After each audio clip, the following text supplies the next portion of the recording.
네, 안녕하세요. 분주하신 와중에 시간 내어 참석해 주셔서 감사합니다. 저는 이번 웨비나의 진행을 맡은 리버스 마운틴의 세일즈 총괄 최재준이라고 합니다. 반갑습니다. 네, 본격적으로 웨비나 시작하기에 앞서서 저희가 이번 웨비나를 유튜브로 전달하기 위해서 지금 녹화를 진행 중에 있고요. 웨비나 자료들을 이제 동료 위에 공유를 드릴 예정인데, 좀 원활한 공유를 위해서 참석해 주신 분들께서 이름을 실명으로 좀 바꿔주시면 감사드리겠습니다. 네, 그럼 본격적으로 웨비나 시작해 보도록 하겠습니다. 네. 이번 웨비나의 테마는 글로벌 기업의 업무 데이터화이며 첫 번째 세션의 주제는 업무 블랙박스 걷어내기입니다. 진행 과정에 대한 소통이나 데이터화 없이 일방적인 하달, 그리고 보고만으로 구성된 업무 방식에 대해서 문제를 제기하고 글로벌 기업들의 성공 사례를 중심으로 그에 대한 해결 방법을 소개해 드리려고 합니다. 그리고 두 번째 세션인 글로벌 IT 리더와의 티키타카 타임에서는 20년간 글로벌 IT 기업 근무 및 피플 매니징 경험을 갖추신 그린웨이브 벤처스의 배용준 대표님을 모셔서 조금 더 폭넓은 경험과 인사이트를 나눠보려고 합니다. 네, 그럼 먼저 첫 번째 세션 업무 블랙박스 걷어내기를 시작해 보겠습니다. 네, 블랙박스, 자동차 블랙박스 덕분에 우리에게 이제는 너무나 익숙해진 장치와 단어인데요. 먼저 블랙박스의 어원에 대해서 함께 알아보겠습니다. 블랙박스는 원래 기능은 알지만 그 작동 원리는 이해할 수 없는 복잡한 기계 혹은 시스템을 뜻하는 용어입니다. 인풋과 아웃풋은 명확하지만 그 연산 과정에 대해서는 전혀 알 수 없는 경우에 해당하는데요. 마치 속을 들여다볼 수 없는 검은 상자와 같다는 뜻을 담은 비유적인 표현입니다. 최근 가장 핫한 키워드로 AI가 있는데 아시다시피 AI 역시 결과물이 나오기까지 구체적으로 어떤 처리 방식을 거쳤는지 확인할 수 없다는 점에서 전형적인 블랙박스에 해당한다고 볼 수 있습니다. 이런 블랙박스는 조직의 업무 관리 방식에서도 쉽게 발견되곤 합니다. 업무 블랙박스는 크게 다음과 같은 특징을 갖는데요. 먼저 인풋에 해당하는 누가 무엇을 언제까지 해야 하는지는 굉장히 명확합니다. 그리고 기한이 종료됨에 따라 아웃풋에 해당하는 결과적으로 하달된 그 내용이 완료가 되었는지 또한 사후적으로 확인이 가능합니다. 그러나 중간에 연산 과정에 해당하는 어떻게 했는지 내지는 지금 어떻게 하고 있는지는 데이터화되지도 않고 공유되지도 않습니다. 많이들 사용하시는 이슈 트래커들 역시 이와 같은 문법에 따라서 활용되는 경우가 많은데요. 단방향적으로 무엇을 언제까지 해야 하는지가 사전 확정이 되어서 하달되고 실무자들이 그에 대해 알아서 진행을 한 뒤에 그에 대한 완료 여부를 추후에 상부로 보고하는 그런 흐름에 해당합니다. 연산 과정, 즉 어떻게 할 건지 계획을 세우고 그 과정을 관리하는 것은 순전히 개인의 몫으로 여겨지는 경우가 많습니다. 이것을 혼자 알아서 적당히 잘 해내는 사람이 곧 일을 잘하는 사람, 즉 인재로 여겨지곤 합니다. 이런 업무 블랙박스가 만연한 조직을 저는 어떻게 할 건지는 관심 없고 그냥 해내기나 해 형 조직이라고 부르고 싶은데요. 물론 이러한 조직 혹은 이러한 업무 진행 방식이 무조건적으로 안 좋다고 볼 수는 없습니다.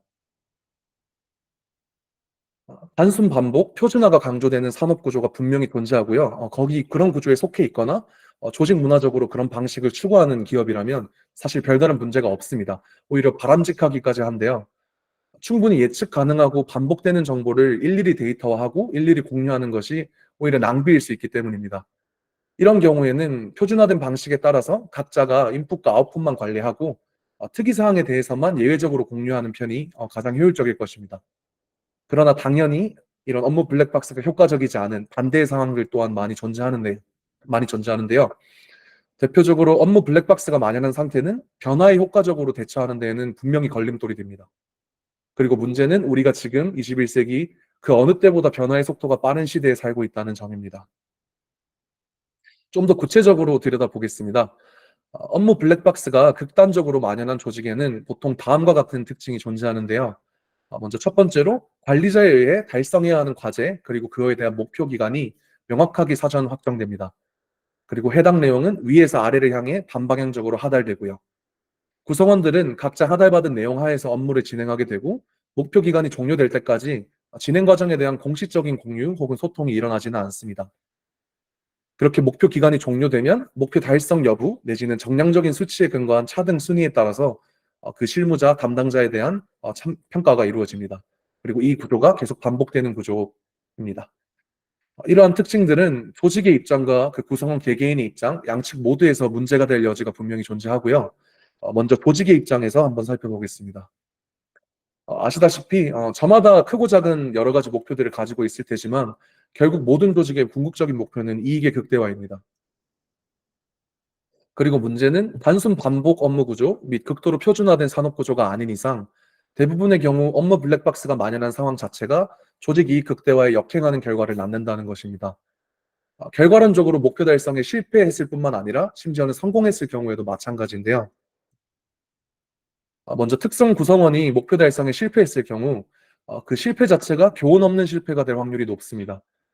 블랙박스로 가려져 있는 중간 과정에 대해 조금 더 자주 공유되고 문제의 실마리에 대해서 주기적인 소통이 진작에 일어났다면 애초에 발생하지 않았을 실패의 경우가 많습니다. 실패에 대응하는 방법에 있어서도 문제가 생길 수밖에 없는데요.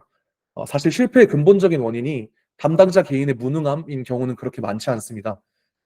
조직 차원에서 목표를 사전 설정할 때 고려하지 못했던 변수가 작용을 했다거나 경험 및 데이터의 부족으로 뭔가 필연적인 조율 과정을 거치고 있는 과도기적인 상태에 있다거나 하는 경우가 많습니다. 따라서 실패했다고 해서 단순히 담당자에게 인적 차원의 이제 페널티를 주거나 다른 담당자로 단순히 교체하는 것만으로는 문제를 전혀 해결하지 못하는 경우가 많습니다. 즉 실패의 원인은 진행 과정 속에 존재하는 경우가 많고 그것이 블랙박스로 가려진 상태이기 때문에 파악할 수 없어 수많은 실패와 낭비를 감수해야 하는 그런 상황을 피할 수가 없게 되는 것입니다. 실패했을 때 어떤 문제가 있는지를 말씀을 드렸고 운 좋게 성공을 한 경우에도 마찬가지로 문제의 소재가 있습니다. 결과론적으로는 목표 달성에 성공을 했을지 몰라도 알고 보면 허점이 숨어 있는 반쪽짜리 성공인 경우가 많은데요. 단지 그 허점이 블랙박스에 가려져 있기 때문에 직접 실패를 해서 그걸 확인하기 전까지는 그 존재조차 확인하지 못하는, 파악하지 못하는 그런 상태입니다. 첫 번째 케이스는 그 성공 자체가 최선이 아닌 차선인 경우인데요. 업무 블랙박스가 만연한 조직의 경우에는 각자에게 하달된 목표와 제한 기간이 사전에 확정되며 달성 실패 시의 책임까지 온전히 해당 실무자, 담당자의 몫이 됩니다. 이에 따라서 각 실무자, 담당자의 최우선적인 목표는 조직의 이익 극대화가 아니라 변수를 최대한 통제해 가면서 하달된 목표를 정해진 기간 안에만 무탈하게 해내는 것이 되어버립니다. 안정성에 대한 집착에 빠지기가 굉장히 쉬운 환경인 셈이고요. 전통적인 산업 구조에 있는 기업이 아닌 이상 조직 이익 극대화에 역행하는 결정을 낳을 위험이 굉장히 큽니다. 효율성의 측면에서도 문제가 생길 여지가 큰데요. 여러분 혹시 파킨슨의 법칙 혹은 마감 시간 효과라는 단어를 들어보셨나요? 전자는 업무를 마치는 데 걸리는 시간은 할당된 마감 시간만큼 늘어난다는 법칙. 그리고 후자는 마감 시간 직전에 그러니까 발등에 불이 떨어졌을 때 능률이 기하급수적으로 상승하는 그런 효과를 말합니다. 이거 사실은 뭐 학창 시절 혹은 지금 업무 시간에 근무하시면서도 많이들 겪어보셨을 텐데요. 이 역시 적절히 활용만 한다면 뭐 무조건적으로 나쁘다고는 말할 수 없겠지만 다만 이러한 경향이 만연한 조직, 이러한 게 당연한 조직이라면 곧 객관화가 잘 되어 있지 않은 조직이라고 할 수 있고요. 발전보다는 정체에 가까운 조직이라고 평가할 수 있을 것입니다. 이렇듯 블랙박스가 만연한 조직은 당장의 현상 유지는 운 좋게 성공을 할지라도 장점을 강화하고 약점을 발견하고 경쟁력을 강화할 기회는 놓치게 되는 셈이고요. 변화에 대한 대처 그리고 혁신과는 멀어질 수밖에 없다고 할 수 있습니다. 과정에 대해서 데이터가 유실되는 사실 그 자체도 굉장히 큰 문제입니다. 블랙박스가 만연한 조직의 경우에는 박스 속에 가려져 있는 업무의 진행 과정을 조직 차원에서 공식적으로 데이터화하지 않습니다. 사전 통보된 조건에 맞춰 달성만 된다면 그것을 어떻게 해낼지는 오롯이 그 개인 당사자의 몫으로 남겨둔다는 것을 의미하는데요. 해당 구성원이 완벽한 능력을 갖추고 있고 그 조직에 영원히 뼈를 묻는다면은 사실 뭐 크게 문제가 되지 않을지도 모릅니다. 다만 그게 현실적으로 가능성이 낮은 전제라는 것을 아마 모두 아실 거예요. 시스템적인 대비책을 마련하지 않고 구성원 개인의 암묵지에만 이제 의존하는 조직은 사실 시한폭탄과도 같습니다. 해당 구성원의 컨디션과 태도, 서재 여부라는 리스크가 큰 요소에 좌지우지될 수밖에 없기 때문에 중요한 시기에 미끄러질 위험을 늘 감수해야만 할 것입니다. 구성원 개개인의 입장에서 봐도 문제가 많은데요. 몰입하는 구성원들은 기본적으로 성장을 원합니다. 회사 밖에서도 요새는 성장 기회를 많이 찾을 수 있기 때문에 본업에서의 직장에서의 성장에 대한 기대치가 굉장히 높아지고 있는데요.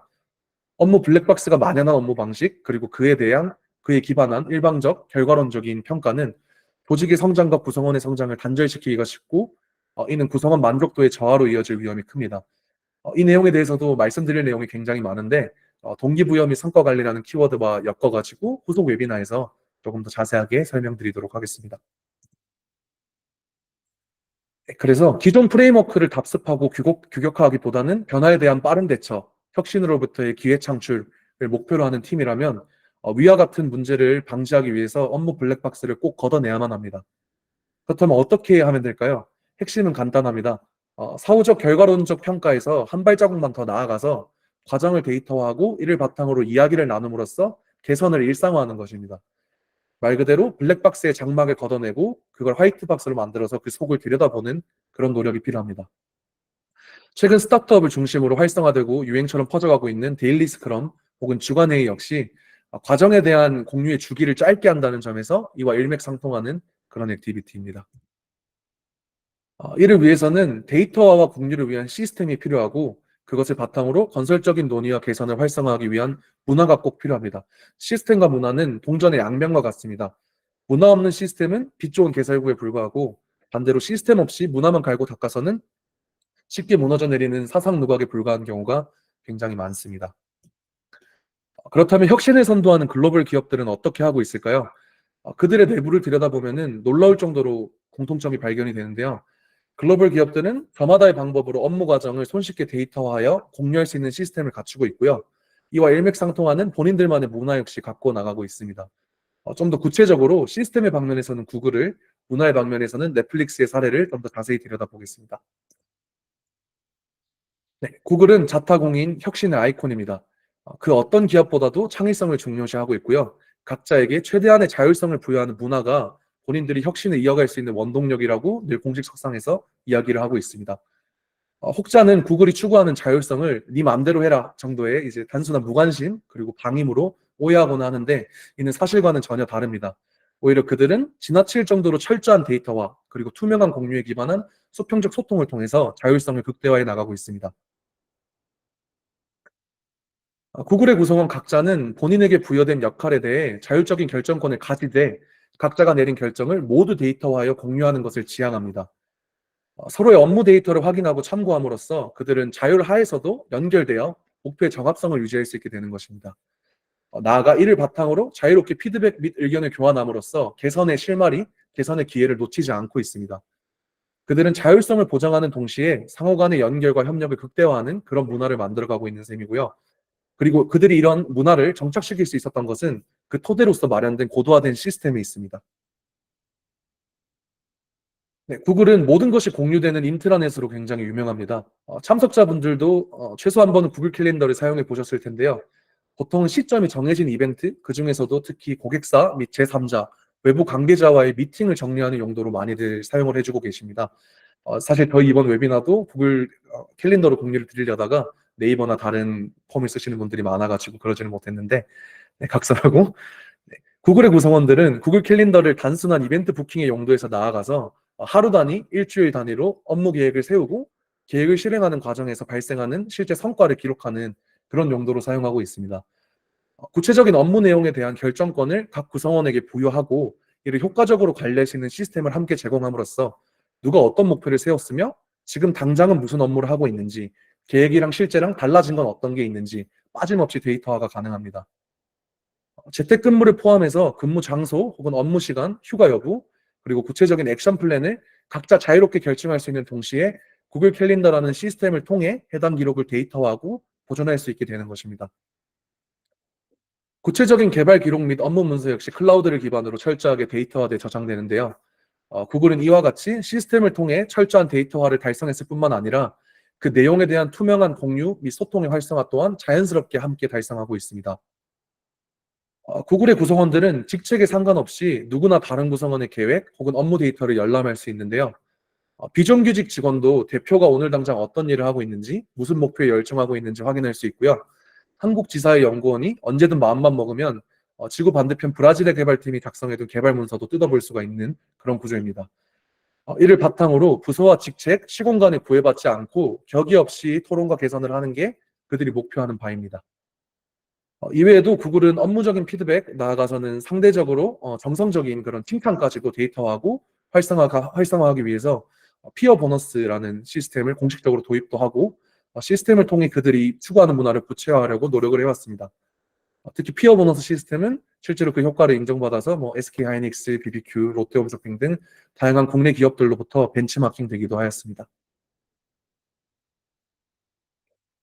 네, 이렇듯 철저한 데이터화와 투명한 공유를 시스템을 통해서 완성한 구글은 비로소 자율과 협력을 동시에 추구하는 문화를 실현할 수 있게 되었습니다. 업무 구조상의 블랙박스를 모조리 걷어내고 각 구성원이 서로가 설계해둔 연산 과정을 함께 들여다볼 수 있는 그런 환경을 마련한 셈입니다. 넷플릭스 역시 구글의 사례와 큰 맥락을 공유하는데요. 구성원 한 명 한 명을 함께 일하고 싶은 팀메이트이자 어른으로 존중한다는 기본 전제하에 각자가 자율적으로 의사결정을 내리고 이에 대해서 자유롭게 피드백을 주고받고 그 결과에 대해서는 어른으로서 각자 책임을 지는 그런 조직을 지향하고 있습니다. 넷플릭스는 특히 문화의 강점이 있는 기업인데요. 창업주 리드 헤이스팅스에 져서 규칙 없음에서 자율과 책임으로 대표되는 그들의 문화를 잘 설명하고 있습니다. 심지어는 외부인에게도 공개된 공식 홈페이지에서도 꽤나 구체적으로 본인들이 어떤 문화를 지향하고 이게 어떤 이유에서 이런 문화를 자기들이 개척을 하게 됐고 그런 걸 정리해둔 문서가 있습니다. 흥미로우시다면 한 번쯤 직접 검색해서 읽어보시는 것을 추천을 드리고 이번 웨비나에서는 그 중에서 업무 데이터화 혹은 공유, 소통과 연관된 몇 가지 항목을 소개해 드리려고 합니다. 넷플릭스는 공식적으로 어린 왕자의 저자 생텍쥐페리의 명언을 길라잡이로 삼고 있습니다. 배를 만들고 싶다면 사람들이 나무를 모으고 이를 분담하도록 명령하는 대신에 사람들이 넓고 끝없는 바다를 동경하게 하라. 이 문장인데요. 동일한 목표와 자율적 실행 방식을 표방하고 통제 대신 맥락과 공유를 강조하는 그들의 문화가 잘 녹아있는 문장입니다. 넷플릭스는 스스로와 그 구성원들의 특별함을 만드는 문화의 핵심 항목으로 다음 5가지를 제시하고 있습니다. 이 중 앞에 3가지 구성원의 의사결정을 지지합니다. 정보를 공개적으로 널리 적극적으로 공유합니다. 솔직하게 그리고 직접적으로 소통합니다. 이 3가지가 업무 데이터와 공유 그리고 이를 활용한 소통, 피드백 교환과 연결되는 내용이라고 볼 수 있습니다.